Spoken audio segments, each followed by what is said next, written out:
నేను వారిని అడగదలుచుకున్న ఈరోజు సాగునీటి ప్రాజెక్టుల గురించి ఇంత ఉందే పెద్దలు ఉత్తమ్ కుమార్ రెడ్డి గారు చెప్పిండ్రు 10 ఏళ్లలో 2 లక్షల కోట్ల రూపాయలు ఖర్చు పెట్టిండ్రు, కాంట్రాక్టర్లకు బిల్లులు ఇచ్చిండ్రని. నేను అడుగుతున్న గత పాలకులను 2 లక్షల కోట్ల రూపాయలు ఖర్చు పెడితే గంధమల్ల రిజర్వాయర్ ఎందుకు పూర్తి కాలే, పిలాయపల్లి కాలువ ఎందుకు పూర్తి కాలే, ధర్మారెడ్డి కాలువ ఎందుకు పూర్తి కాలే, ఎస్ఎల్పిసి ఎందుకు పూర్తి కాలే, నల్గొండలో ప్రాజెక్టులు నిర్మించలేదు, ఆలేరు ప్రాంతానికి సాగునీరు తాగునీరు అందించలేదు. ఇవి పక్కన పెట్టండి.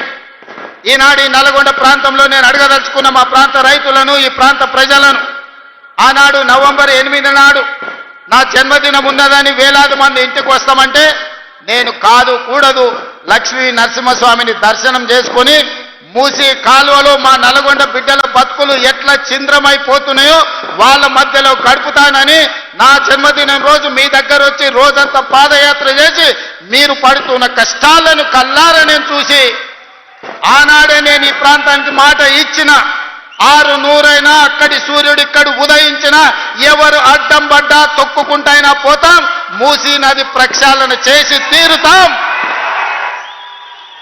నల్లగొండ రైతాంగం కష్టాలు తీరుస్తామని ఆనాడు చెప్పడం జరిగింది. నేను అడుగుతున్న మిత్రులారా, ఈ వేదిక మీద నుంచి బీజేపీ బీఆర్ఎస్ నాయకులను, గుజరాత్లో నరేంద్ర మోడీ సబర్మతి నది ప్రక్షాళన చేసుకున్నాడు, ఉత్తరప్రదేశ్లో యోగి గారు గంగా నది ప్రక్షాళన చేసుకున్నాడు, ఈనాడు ఢిల్లీలో మోడీ యమునా నది ప్రక్షాళన చేస్తా మేము అభివృద్ధి చేసుకుంటాం, ఆ ప్రాజెక్టులను నిర్మించుకుంటాం అంటున్నాడు.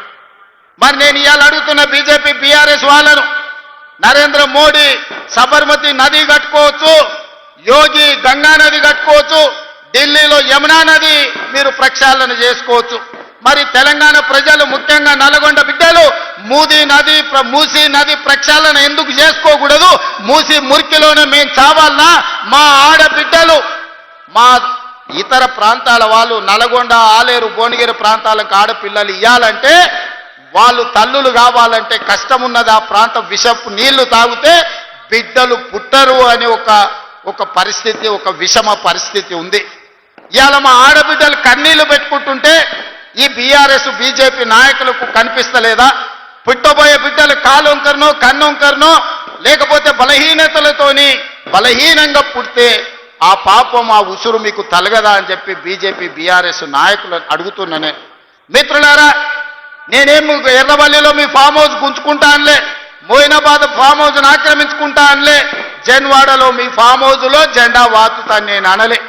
ఏమన్నా మా నల్గొండ రైతుల కష్టాలను తీరవాలి, నల్గొండలో ఉండే లక్షలాది ప్రజలకు మేలు జరగాలి, నల్గొండలో వేలాది ఎకరాలకు నీళ్లను అందించాలి, మూసీ నది ప్రక్షాళన చేసుకుంటాం, గోదావరి జలాలతో మూసీ నదిని నింపుతామని మేం ప్రయత్నం చేస్తే మీరు అడ్డం పడి హైదరాబాద్లో మూసీ పక్కన ఉన్న పేదోళ్ళ ఇండ్లు కూలగొడుతుందని విష ప్రచారం చేశారు.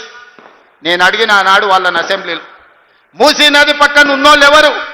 మా పాలమూరు నుంచి వచ్చిన వాళ్ళు, మా దేవరకొండ నుంచి వచ్చిన వాళ్ళు, మా మిర్యాలగూడ ప్రాంతం నుంచి వచ్చిన వాళ్ళు, లేకపోతే మా మునుగోడు ప్రాంతం నుంచి వచ్చిన వాళ్ళే మూసీ నది పక్కన ఉన్నారు.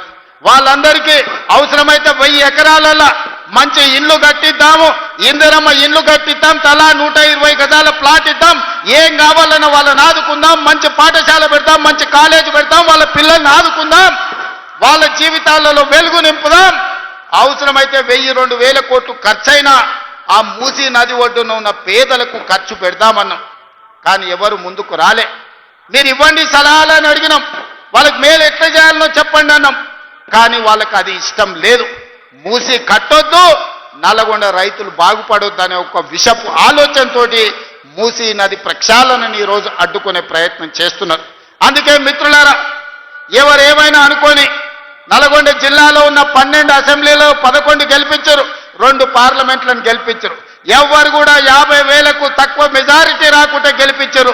50,000 రూపాయలు జేబులో లేని మందుల శామ్యుల్ 50,000 ఓట్ల మెజారిటీతోని ఈనాడు మీ ప్రాంతంలో ఎమ్మెల్యేగా గెలిపించిండంటే నల్గొండ ప్రజలు ఎంత చైతన్యవంతులో మీరు ఒక్కసారి ఆలోచన చేయండి. తెలంగాణ ప్రజలకు నేను చెప్పదలుచుకున్నా, నల్గొండ గడ్డ చైతన్యానికి మారుపేరు.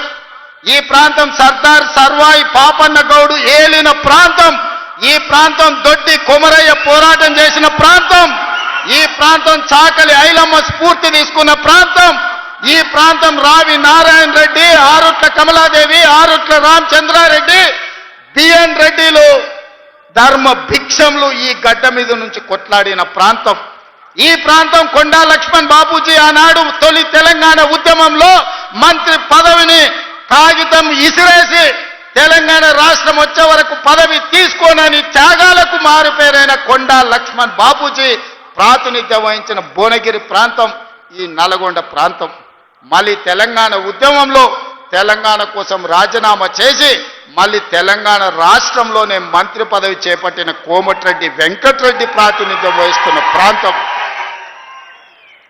ఇవాళ నాడు భూమి కోసం, భుక్తి కోసం, విముక్తి కోసం సాయుధ రైతాంగ పోరాటంలో తుపాకులెత్తిన గడ్డనే కాదు, ఈ ప్రాంతంలో భూదాన ఉద్యమంలో వందలాది ఎకరాలను పేదలకు పంచిపెట్టిన మీ ఈరోజు భూదాన్ రామచంద్రారెడ్డి కూడా ఈ గడ్డ మీద నుంచే వేలాది ఎకరాల భూములను పేదలకు పంచిపెట్టడానికి త్యాగం చేసిన వెదిరే రామచంద్రారెడ్డిది కూడా ఈ ప్రాంతమే అని చెప్పడానికి నేను గర్వపడుతున్నా. మిత్రులారా, ఇవాళ ఈ సమాజంలో ఉన్న మా ఆడబిడ్డలు కావచ్చు, మా సోదరులు కావచ్చు, ఇవాళ వాళ్ళకి చైతన్యం లేదా? వాళ్ళకి ఏం కావాలనో ఏం సాధించుకోవాలో వాళ్ళకి తెలియదా? ఎవడో ఎక్కడి నుంచో వచ్చి ఇక్కడ రెచ్చగొడితే ఇక్కడ ఉండే రైతులను, ఇక్కడ ఉండే పేదలను తప్పు దారి పట్టించి ఈ ప్రభుత్వం మీద బురద జల్లే ప్రయత్నం చేస్తే తిప్పికొట్టే శక్తి నల్గొండ జిల్లా రైతాంగానికి లేదా అని నేను అడుగుతున్నా. మిత్రులారా, నాడు నిజాం నవాబులనే దిగంతాలకు తరిమి కొట్టిన గడ్డ సాయుధ రైతాంగ పోరాటంలో నేలకు ఒరిగినా గాని తుపాకీని వదలకుట పోరాటం చేసిన గడ్డ. ఈ రోజు మనం స్వేచ్ఛను అనుభవిస్తున్నామంటే, ఈ రోజు ప్రజాస్వామిక రాష్ట్రంలో మనం ఈ రోజు మనగడ సాధించినామంటే నల్గొండ ప్రాంతంలో జరిగిన సాయుధ రైతాంగ పోరాటమే ఈ రోజు మనకి స్వేచ్ఛనిచ్చింది.